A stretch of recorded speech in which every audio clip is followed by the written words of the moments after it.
여러분 요즘에 고독사 문제가 굉장히 큰 사회의 이제 문제로 떠오르고 있습니다. 여러분 지금 고독사가 얼마나 심각한지 아십니까? 지금 100명 중 1명이 고독사로 사망하고 있다고 합니다. 여러분 슬프지 않은 죽음은 없겠으나 고독사라는 건 유독 더 쓸쓸해 보입니다. 고독사란 오래도록 지병이나 어떤 가난으로 이렇게 고통스러워하는데 결국에는 주변의 사람들이 아무도 모른 채 쓸쓸히 죽어가는 것. 그래서 그렇게 죽음을 맞이하는 것을 고독사라고 합니다. 요즘엔 이 고독사가 어른들의 것이만이 아니라 요즘에는 청년들도 고독사가 많다고 해요. 요즘에 1인 가구가 급격하게 늘어나고 있기 때문에 이 고독사의 위험이 앞으로 더 커질 것으로 예상되고 있습니다. 여러분 사실 고독사 한 사람들은 2번 죽었다라고 말할 수 있습니다. 여러분 우리가 숨을 쉰다고 해서 살아있는 것은 아니거든요. 우리가 사회적으로 지워지게 되고 사회적으로 잊혀지게 되면 우리는 사회적 죽음을 맞이하는 것입니다.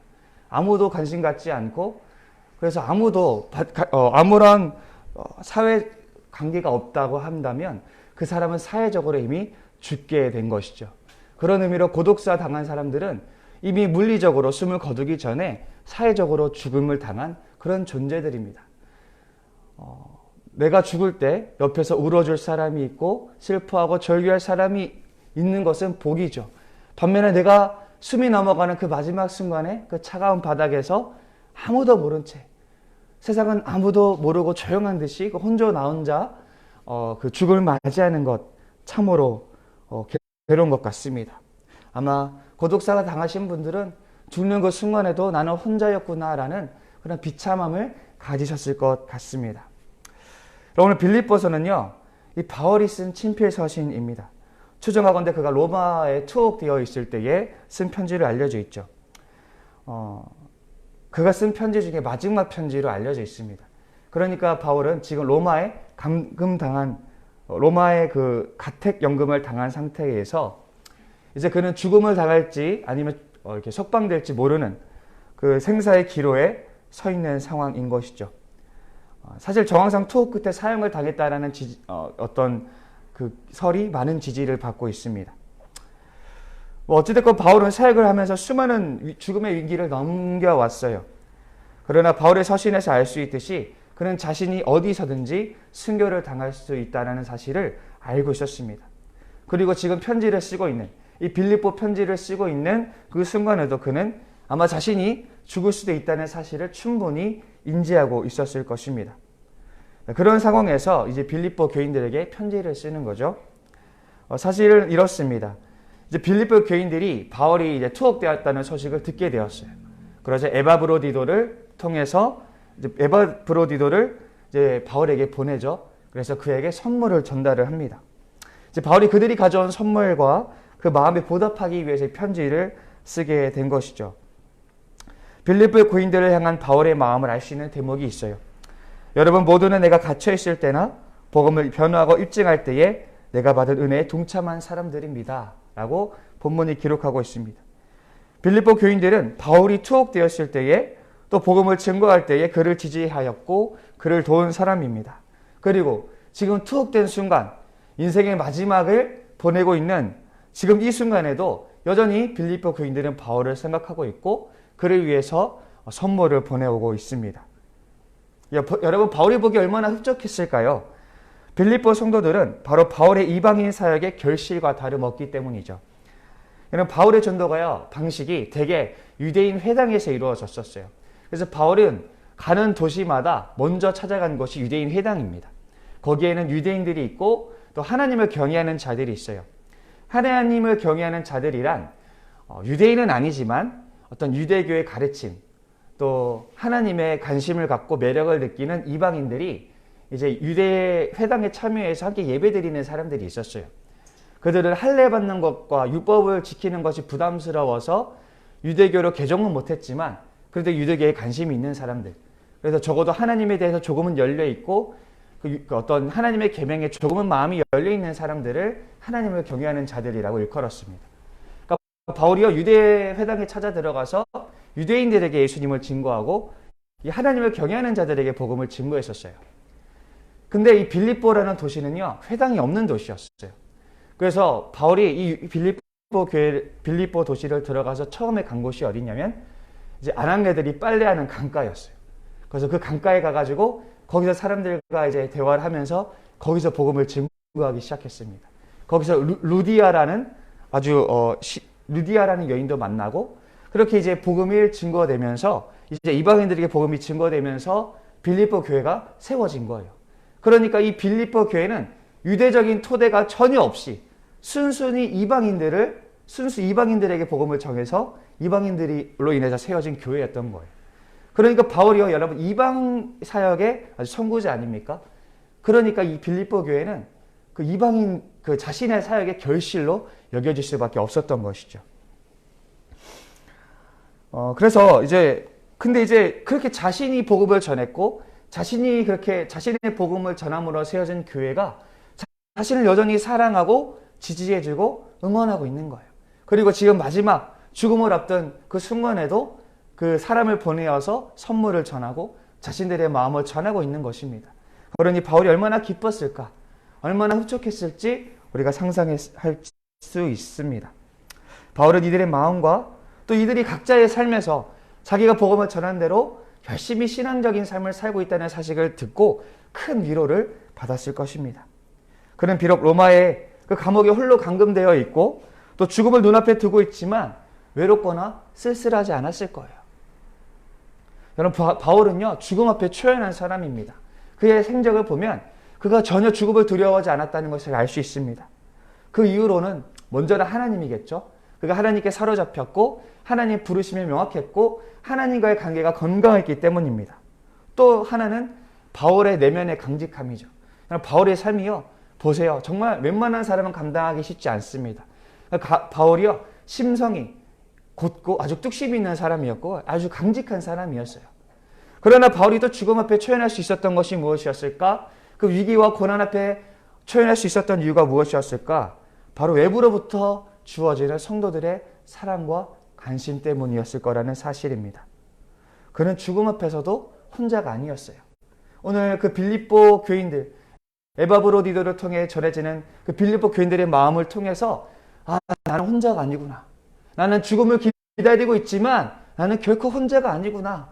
나를 위해 기도하고 나를 사랑하고 지금도 나를 관심 가져주는 많은 성도들이 내 옆에 있구나. 이것을 느꼈을 것입니다. 저는 오늘 본문을 통해 교회의 존재 이유가 무엇인지를 다시금 상고해 보길 바랍니다. 교회가 존재하는 이유는 다름 아닌 사람을 위해서 아닐까 합니다. 혹 이렇게 들으면 누군가는 신성모독이라 여길지 모르겠어요. 교회는 하나님을 위한 것 아닙니까? 맞죠? 그런데 우리는 알죠? 그 하나님의 뜻이 어디에 있는지. 너희 형제 중에 지극히 작은 자 하나에게 하는 것이 곧 나에게 하는 것이라. 예수님이 우리에게 가르쳐 주신 가르침입니다. 여러분, 죽음을 목전에 두고 가택에 갇혀있는 한 영혼을 위로하고 그를 굳세게 하는 것은 바로 교회의 변함없는 지지와 사랑과 관심 때문이었던 것입니다.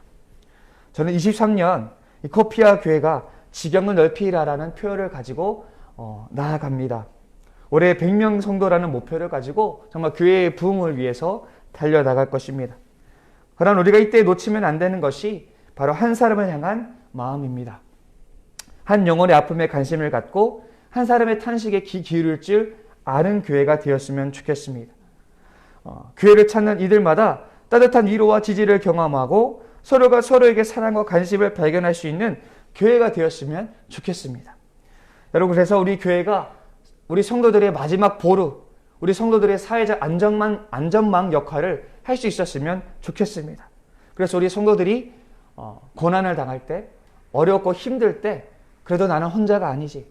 나를 사랑하고 나를 지지해주고 나를 위해 기도해주는 내 성도들이 있구나. 이런 생각을 가질 수 있는, 그런 생각을 줄 수 있는, 성도들에게 그런 생각을 품어줄 수 있는, 생각나게 할 수 있는 그런 교회가 될 수 있었으면 참으로 좋겠습니다.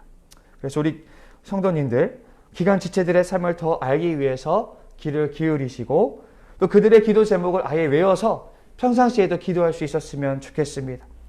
그래서 코피아 교회가 정말 한 사람 한 사람을 존귀하게 여기는 교회, 그런 어떤 숫자로서가 아니라 정말 인격체로서 서로를 마주 볼 수 있는 교회. 그래서 어느 누구도 소외감을 느끼지 않고 우리 모두가 주님의 품 안에 있듯이 그렇게 포근함을 느낄 수 있는 교회가 될 수 있기를 소망합니다. 그래서 우리 교회가 그런 목표를, 그런 이상적인 목표를 가지고 나아갈 수 있는 교회 되기를 소망합니다. 이제 바울이요, 지금까지는 제가 바울을 우리 형제전 지극히 작은 자로 보았어요. 바울이 아무리 대단한 사람이라 할지라도 지금 그는 죽음 앞에 아주 죽음을 기다리고 있는 그런 상편이기 때문이죠. 그러나 바울은 또한 작은 자가 아니라 큰 자로 볼 수도 있습니다. 그는 하나님께 붙들려서 이방인 사역을 감당해낸 위대한 사역자죠. 이방인 사역에 있어서 바울의 공을 무시할 사람은 한 명도 없을 것입니다. 근데 바울이 이런 사역을 감당할 수 있었던 것은 그 스스로가 밝혔듯이 여러 지체들의 후원과 지지가 있었기 때문입니다. 여러분, 보내는 선교사라는 말을 들어본 적 있으십니까? 선교를 흔히 이제 가는 선교와 보내는 선교로 나누곤 합니다. 가는 선교란 우리가 잘 알듯이 특정한 부르심을 받은 이들이 교회의 파송을 받아서 그곳으로 가서 이제 사역을 하시는 것을 이제 가는 선교라고 합니다. 이들은 그리고 이제 보내는 선교는 그런 선교사들을 이제 세워서 파송하죠. 그리고 그들이 그 선교의 전선에서 지속적으로 사역할 수 있도록 기도와 물질로 후원하는 사람들을 이제 보내는 선교사들이라고 흔히 지칭합니다. 우크라이나 러시아 전쟁에 대한 분석들이 이제 난무하는 가운데 그런 이제 분석들이 있어요.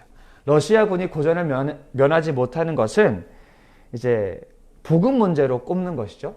보급이 제대로 이루어지지 않아서 이제 러시아가 전쟁을 제대로 못하는 거예요. 우크라이나 군들이 지혜로운 게 러시아의 보급로를 계속해서 끊어왔어요.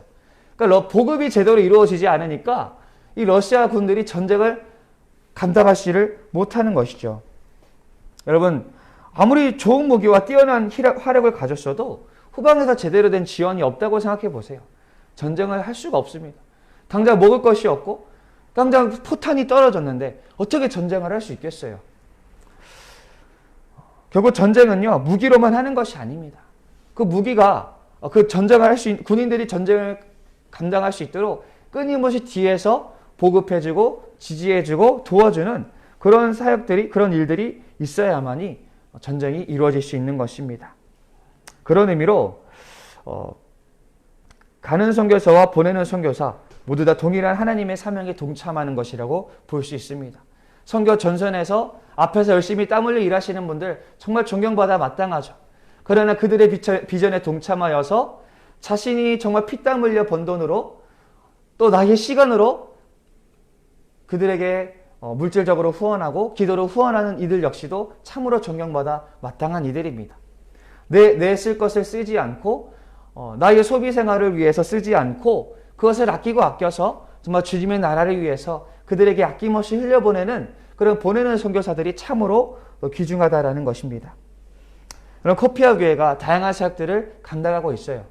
물론 우리 담임 목사님의 뚜렷한 목회 철학이 있기 때문이겠죠. 그러나 그 사역들이 이루어질 수 있는 원동력은 바로 그 비전에 동참하여서 오늘도 물질과 기도로 후원하는 우리 성도님들이 계시기 때문입니다.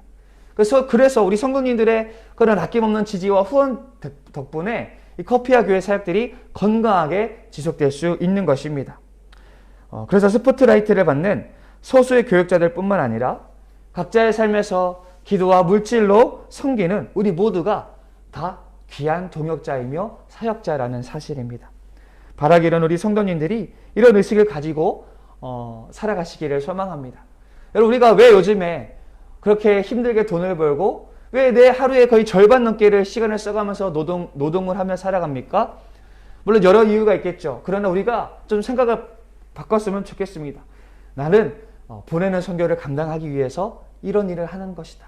나는 주님의 일에 동참하기 위해서 오늘 내가 땀 흘림으로 인해서 나는 하나님 나라에 동참하고 있다. 이런 마음을 가지고 일하셨으면 좋겠어요. 내가 먹고 살기 위해서도이기도 하지만 나는 정말 지금도 나의 물질을 통하여 나의 시간을 통하여 주님의 기쁘신 일들을 감당하고 있다라는 좀 그런 자긍심을 가지고 살아갈 수 있는 우리 성도님들이 될 수 있기를 소망합니다. 그래서 올 한해도 우리 성도님들 조금 자긍심을 더 많이 가지시고 내 삶을 통해 나는 하나님을 나라를 위해서 일한다라는 그런 동역자라는 내가 하나님의 동역자라든 이 커피와 교회의 동역자라는 마음을 가지고 기쁨으로 우리 성도님들의 삶을 또 성도님들의 사명을 감당할 수 있기를 소망합니다. 기도드리시겠습니다.